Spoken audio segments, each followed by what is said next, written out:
Dieu, que ce chant retentisse en tout lieu. Gloire à Dieu, gloire à Dieu, que ce chant retentisse en tout lieu.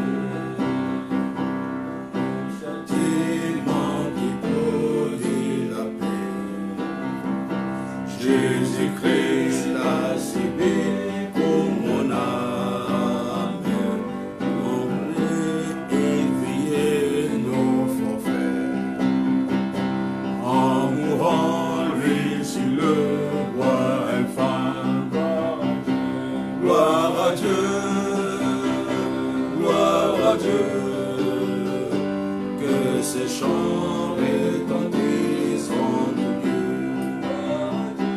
Gloire à Dieu, gloire à Dieu, que ces chants retentissent en tout lieu.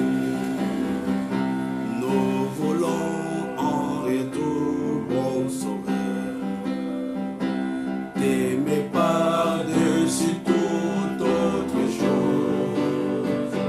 Forme ton amour dans notre cœur, et puis de chaque de nous dispose. Gloire à Dieu, gloire à Dieu, que ce chant retentisse en tout lieu. Gloire à Dieu, gloire à Dieu, que ce chant retentisse en tout lieu.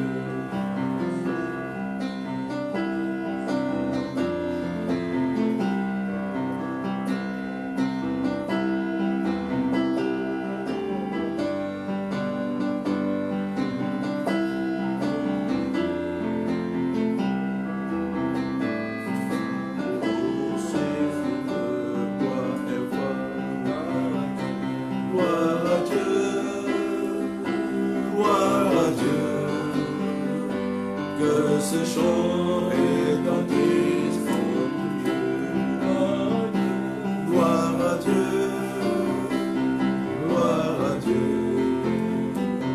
que ce chant retentisse en tout lieu. Gloire à Dieu, gloire à Dieu, que ce chant retentisse en tout lieu.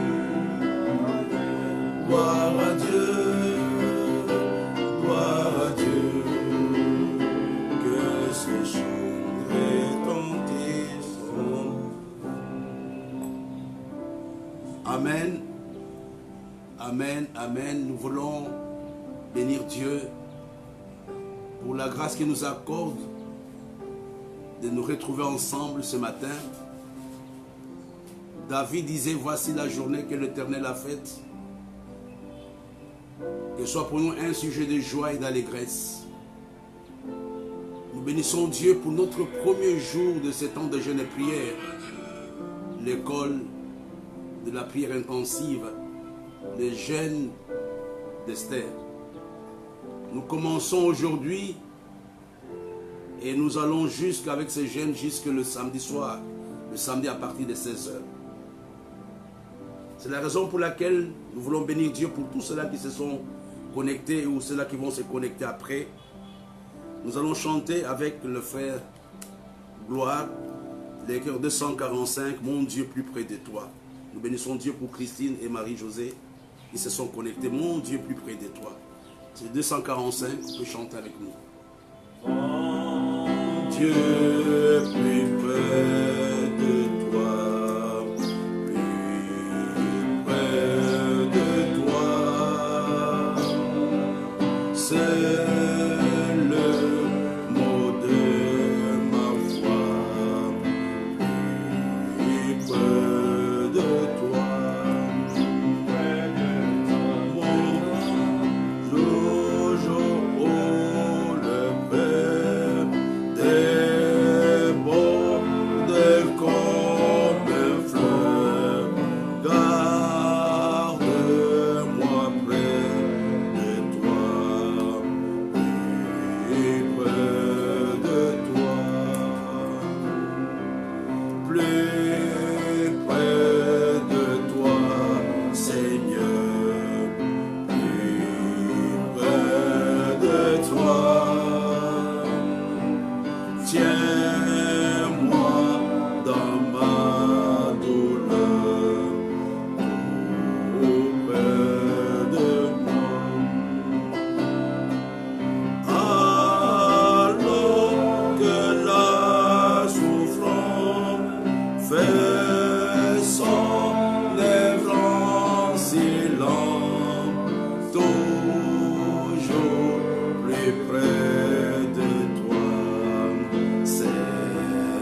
gloire. Nous voulons reprendre.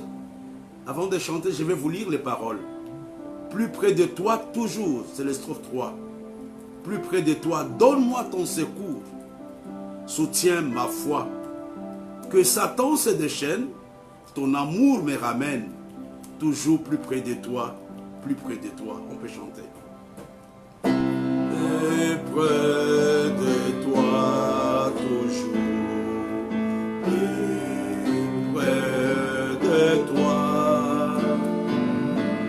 Donnez-moi ton secours. Et près de toi. Que Satan se déchaîne, ton amour me ramène toujours plus près de toi, plus près de toi, toujours plus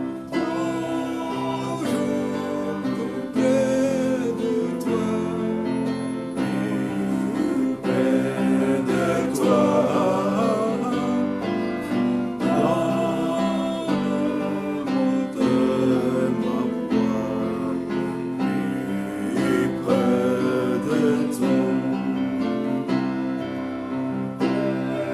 Satan se déchaîne, ton amour me ramène plus près de toi, Seigneur, plus près de moi.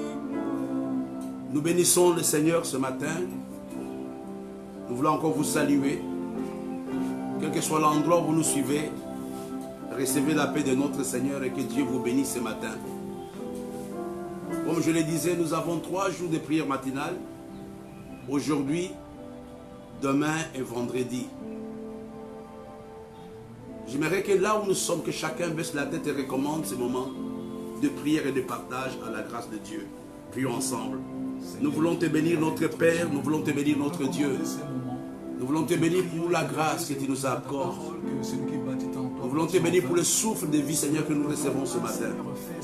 Nous voulons t'exalter, notre Père et notre Dieu. Nous voulons te magnifier parce que tu es le digne de notre louange, tu es digne de notre adoration. Parce que tu es le Dieu qui est au-dessus de tout. C'est la raison pour laquelle nous nous tenons devant toi. C'est la raison pour laquelle nous levons nos mains et nos yeux vers toi, Seigneur. Ce matin, nous voulons te confier ces premiers jours de notre temps de jeûne et prière. Nous prions, Seigneur, que tu puisses te glorifier au travers de la réunion de ce matin. Que toute la gloire de notre Père, que toute la gloire te revienne. Au nom de Jésus, nous avons ainsi prié. Amen. Je bénis Dieu ce matin, comme je l'ai annoncé. Le thème général de notre temps de jeûne et prière est le secours divin. Mais les sous-thèmes sur lesquels je parlerai pendant 3 matins, je l'ai intitulé « Le dernier dialogue de Saül et de David ». Le dernier dialogue de Saül et de David. On aura 3 chapitres. Le chapitre 23 de 1 Samuel, chapitre 24 jusqu'au chapitre 26. C'est vraiment un enseignement riche qui peut aider chacun d'entre nous pendant ces temps de prière. Sans plus tarder, nous allons aller ensemble dans le livre de 1 Samuel au chapitre 23. Pour l'économie du temps, je vous préserve toute la lecture. C'est à partir du verset 15 jusqu'au verset 28. Et on va sauter, on va aller dans le livre de 1 Samuel chapitre 24. Là, je lirai pour que vous puissiez comprendre un tout petit peu l'introduction de ces messages. Ici, nous voyons dans le livre de 1 Samuel chapitre 24, à partir du verset 17. Lorsque David eut fini d'adresser à Saül ces paroles, Saül dit, « Est-ce bien toi? Est-ce bien ta voix, mon fils David ?» Et Saül éleva la voix et pleura. Et dit à David, « Tu es plus juste que moi. car tu m'as fait du bien et moi je t'ai fait du mal. Tu manifestes aujourd'hui ta bonté avec laquelle tu as agi envers moi, puisque l'Éternel m'a livré entre tes mains et que tu ne m'as pas tué. Alléluia. Si quelqu'un rencontre son ennemi, le laisse-t-il poursuivre tranquillement son chemin? J'aime la parole que David, Saül dit, que l'Éternel te récompense pour ce que tu m'as fait en ce jour. Maintenant, voici, je sais que tu régneras et que la royauté d'Israël restera entre tes mains. C'est la première fois que Saül dit clairement à David qu'il allait le remplacer, qu'il allait être le roi d'Israël. J'aimerais te dire que si ton temps de victoire arrive, même tes ennemis vont le reconnaître. Amen. Si ton temps de victoire arrive, si ton temps de bénédiction arrive, même tes ennemis vont le reconnaître. Et il ajoute, jure-moi donc l'Éternel, que tu ne détruiras pas ma postérité après moi, et que tu ne retrancheras pas mon nom de la maison de mon père. David le jura à Saül, puis Saül alla dans sa maison, et David et ses gens montèrent au lieu fort. J'aimerais nous dire ici quelque chose de très important. Vous allez me poser la question, pasteur, pourquoi tu parles de cela? Quand nous prenons le 1er Samuel chapitre 23, nous voyons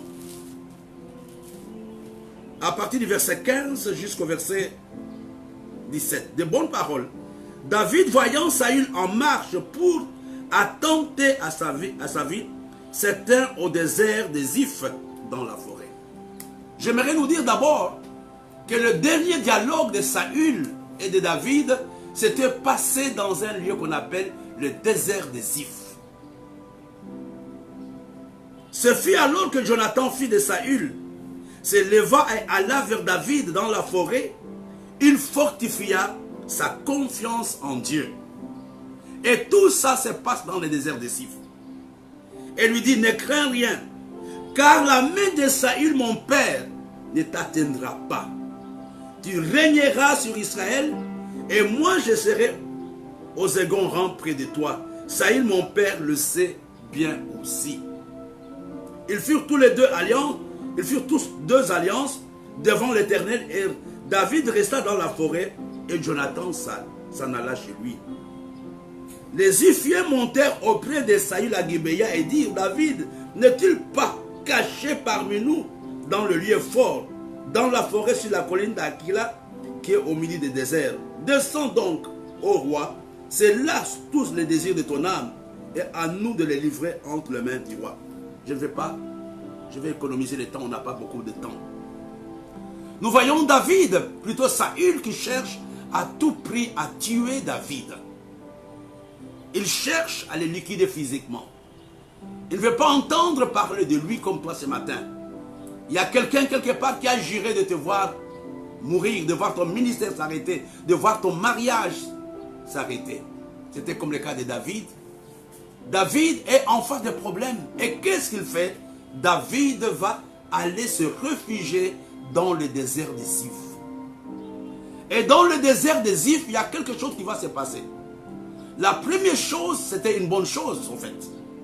C'est Jonathan, le fils de Saül, qui va aller faire l'alliance avec David dans la forêt. Dans le désert des Ziph, c'est là où il les rencontre. Et puis il donne des informations plus ou moins secrètes, les informations du palais. Il dit, mon papa sait que tu vas être roi. Mais il y a quelque chose de très important que j'aimerais que ce soit aussi pour toi. Il dit, malgré l'agitation de mon papa, il ne peut pas t'atteindre. J'aimerais dire aussi à quelqu'un, malgré les choses que tu vois à gauche, à droite, tu ne seras pas détruit. Le secours de Dieu sera avec toi. Il dit, mon papa ne peut pas atteindre, mais toi là, tu vas régner à la place de mon père. C'est une bonne parole. Mais juste après l'alliance de David et de Jonathan, il y a quelque chose de mauvais qui arrive dans la vie de David. Qu'est-ce qui va arriver? C'était la trahison des Ziphiens. Les Ziphiens sont partis les livrer auprès de Saül, en disant, l'homme que tu cherches, nous savons où il est caché. Et Saül le remercie. Regardez, ce sont des choses qui se passent au même moment. David part se réfugier. David fait une alliance avec Jonathan. Et les Ziphiens partent maintenant livrer David auprès de Saül. Et nous voyons aussi Saül qui va chercher le concours des Ziphiens pour aller capturer, pour aller prendre David. Avant d'arriver au vif du sujet, j'aimerais te dire, pour que tu comprennes, la vie de l'homme est un ensemble de saisons. La vie de chaque personne est un ensemble de saisons. Nous voyons les événements qui se succèdent dans la vie de David ici. C'était une série de saisons. Et je voudrais te donner quelques saisons. Quelle que soit la saison par laquelle tu passes, ne doute pas du tout que Dieu existe. La première saison que tu peux rencontrer dans ta vie, c'est la saison de l'affliction et de la souffrance. C'est pendant ces saisons-là de l'affliction et de la souffrance que David va rencontrer, va avoir le dialogue avec Saül. La deuxième saison, la saison de l'injustice et du mauvais traitement. Les Ziphiens qui vont aller livrer David à Saül. La troisième saison que tu peux rencontrer dans la vie, la saison de déception. Alléluia. La saison de déception. David qui vient chercher refuge auprès des Ziphiens, et les Ziphiens partent le livrer. Je sais aussi que quelqu'un t'a trahi. Je sais que tu as été déçu, mais tiens fort. La quatrième saison que tu peux rencontrer dans la vie, c'est la saison de la haine et du rejet. Comme Mardoché a été en face de la saison de la haine vis-à-vis d'Aman. La cinquième saison, c'est la saison de la tentation. Nous avons tendance à dire, je n'en peux plus, je vais m'arrêter, je vais quitter, je vais faire. La saison de la tentation. C'était la saison où Élie va dire à Dieu, non, prends-moi, je ne suis pas meilleur plus que mes pères. La sixième saison que tu peux rencontrer dans la vie, la saison de la sécheresse. Où tu as l'impression que tout s'arrête. Nous allons le voir tout à l'heure comme David, il ne comprend pas. David part chercher la sécurité, part se réfugier dans le désert de Ziph. Mais il va rencontrer des gens qui ne l'aimaient pas. Il va être trahi dans le désert de Ziph. Il va être rejeté dans le désert de Ziph. Maintenant, quand les nouvelles arrivent auprès de Saül, je veux que tu comprennes où je suis en train de t'amener. Il n'y a que le secours de Dieu qui peut te faire sortir de la saison négative vers la saison positive. Il n'y a que le secours de Dieu. L'homme ne peut pas t'aider. Il y a des situations où l'homme est incapable d'intervenir. Il y a des situations où ton mariage, ton salaire ne peuvent rien faire. C'était comme le cas de David. David est avec son armée. Regardez maintenant ce qui va se passer. J'aimerais que tu comprennes. Je bénis aussi le pasteur Louis Bertrand qui nous suit à partir d'Algérie. Saül partit avec ses gens à la recherche de David. Et on informa David qui descendit le rocher et resta dans le désert de Mahon. Alléluia. Quand les Ziphiens livrent David auprès de Saül, qu'est-ce que Saül fait? Saül part à la recherche. Je sais toi-même aujourd'hui qui était dans la même situation. Tu ne sais même pas sur qui tu peux compter maintenant. Tu ne sais même pas sur qui tu peux mettre ta confiance. Ton salaire ne répond pas à tes besoins. Tu ne sais même pas qui peut t'aider. La Bible nous dit, c'est ce qui est important, vous allez suivre. À partir du verset 26. Saül marche d'un côté de la montagne et David avec ses gens de l'autre côté de la montagne. David fuyait précipitamment pour échapper à Saül. Mais déjà Saül et ses gens entouraient David et les siens pour s'emparer d'eux. Il n'y avait pas moyen que David s'en sorte. Parce que les gens l'avaient déjà encerclé. Les gens l'avaient déjà encerclé. Sur le plan purement militaire, David ne pouvait pas s'en sortir. C'est pour parler de la 7e saison, la saison du secours de Dieu. La saison de l'intervention divine. C'est à cette saison que Dieu t'appelle ce matin. Sur le plan militaire, David ne pouvait pas s'en sortir. Sur le plan stratégique, David ne pouvait pas s'en sortir. Sur le plan environnemental, David ne comptait sur personne. Oh, tout sur le plan humain était fini pour David. C'est comme toi ce matin, tu regardes à ton salaire, tu regardes à ta santé, tu regardes à ta famille, tu regardes à tout ce que tu as et tu dis non, c'est fini pour moi. Oh, j'aimerais te dire que ce n'est pas fini pour toi. J'aimerais te dire qu'il y a une autre saison. Il y a une autre saison que Dieu est en train de préparer pour toi. Il y a une autre saison. Il faut t'attendre à une autre saison. David disait, d'où me viendra le secours? David ne comprend plus rien. Quelques heures avant, Jonathan lui a dit que mon papa ne peut pas t'atteindre. Quelques heures avant ou quelques jours avant, il était sûr qu'il était dans une grande sécurité. Mais le voici coincé dans entre les mains de Saül. Je me mets un peu à la place de David. Quelles sont les idées qui lui traversaient dans la tête? C'est comme toi ce matin, tu dis, mais ce pasteur parle bien. Est-ce qu'il connaît ma situation? Il sait par quoi je passe. Il y a mon bailleur qui me menace, qui veut vendre le terrain de l'église. Il y a ma femme qui veut me quitter. Il y a mes enfants qui veulent être renvoyés. C'était comme David. David ne savait pas comment faire. David était un guerrier né. David était un stratège. Même la stratégie ne pouvait plus répondre. Alléluia, alléluia. La Bible nous dit, Saül et ses gens entouraient David. Encerclaient David. Et qu'est-ce qu'ils voulaient? Ils cherchaient. Ils voulaient s'emparer. Ils voulaient le prendre. Ils voulaient le cueillir. Ils voulaient le cueillir. Il y a quelqu'un qui a pronostiqué sur toi que tu ne finiras pas l'année. Il y a quelqu'un qui dira, ce mariage ne donne pas 2 ans. Il y a quelqu'un qui dira, cet homme va se suicider. Mais je ne sais pas ce qui s'était passé dans la tête de David. Alléluia.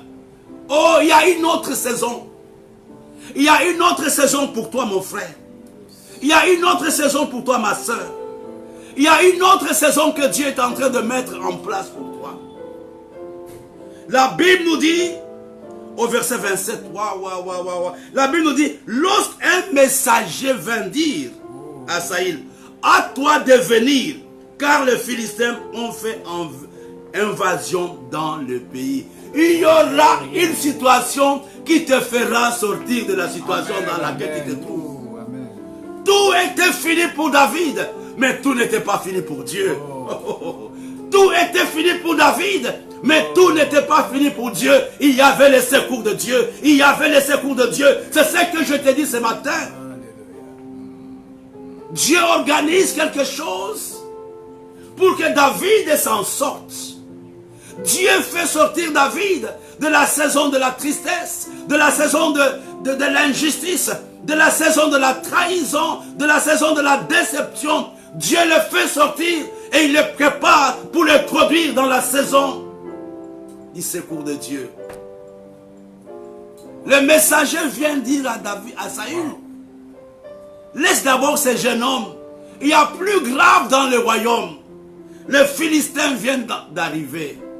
La Bible nous dit, Saül cessa de poursuivre David. Amen. Aujourd'hui, je déclare que ce combat dans lequel tu te trouves, Dieu va l'arrêter.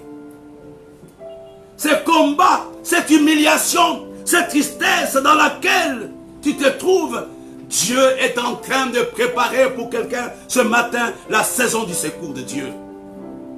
Chacun de nous a besoin de vivre, chacun de nous a besoin d'expérimenter le secours, l'intervention surnaturelle de Dieu. Amen. Tu as besoin de cela. J'ai besoin de cela. Et je le vis plus d'une fois, personnellement, je ne peux pas témoigner. La Bible nous dit, Saül cessa de poursuivre David. Il s'en retourna pour aller à la rencontre des Philistins. Est-ce que tu comprends les calculs de Dieu? Dieu est un stratège. David ne pouvait pas mourir. Saül ne pouvait pas saisir David parce qu'il y avait le plan de Dieu dans la vie de David.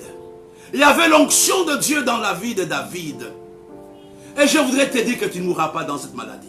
Amen. J'aimerais te dire que ton mariage compte aux yeux de Dieu. Tu ne vas pas divorcer. Amen. J'aimerais te dire que ton bailleur ne peut pas te chasser. Amen. Un jour même, il va te proposer que tu achètes la maison.